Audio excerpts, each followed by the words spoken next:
আজকে চলে এসেছি আমি রান্নার একটি মিনি ব্লগ নিয়ে। প্রথমে কড়াইটা উনুনে বসিয়ে নেব। কড়াইটা ভালোভাবে গরম হয়ে গেলে তাতে দিয়ে দেব সর্ষের তেল। তেলটা ভালোভাবে কড়াইয়ের চারিদিকটা ছড়িয়ে নেব এবং তাতে দিয়ে দেবো হলুদ গুঁড়ো ও একটু লবণ। এরপর দিয়ে দেবো কেটে রাখা কাঁচা আলু।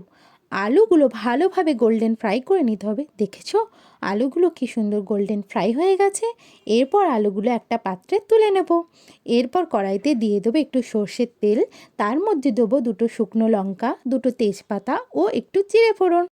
তারপর ওর মধ্যে দিয়ে দেবো কেটে রাখা কাঁচা পেঁয়াজ। পেঁয়াজগুলো ভালোভাবে গোল্ডেন ফ্রাই হয়ে গেলে তার মধ্যে দিয়ে দেবো বেটে রাখা মশলা, যার মধ্যে আছে আদা বাটা, রসুন বাটা, কাঁচা পাকা লঙ্কা ও টমেটো। মশলাগুলো ভালোভাবে নাড়াতে হবে যতক্ষণ না মশলা থেকে তেল ছাড়ছে। মশলাগুলোকে কিছুক্ষণ ধরে ভালোভাবে কষিয়ে নিতে হবে। ভালোভাবে কষে এলে মশলা থেকে একা একাই তেল ছেড়ে দেবে। দেখো তো মশলাগুলো কি সুন্দর তেল ছেড়ে দিয়েছে। এবার দিয়ে দেব মুরগির মাংস। মাংসগুলো ভালোভাবে মশলার সাথে কষিয়ে নেব এবং তার মধ্যে দিয়ে দেব পরিমাণ মতো হলুদ গুঁড়ো এবং স্বাদ মতো লবণ। তারপর দিয়ে দেব ভেজে রাখা আলুগুলো।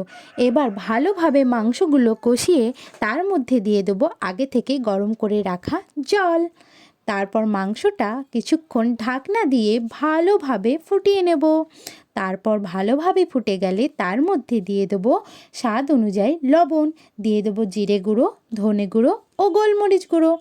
তারপর মাংসটা নামানোর আগে দিয়ে দেব গুঁড়ো গরম মশলা। এখন আমার বানানো মাংস রেডি। এখন আমি নিয়ে নিচ্ছি টেস্ট করার জন্য এক বাটি মাংস। টাটা।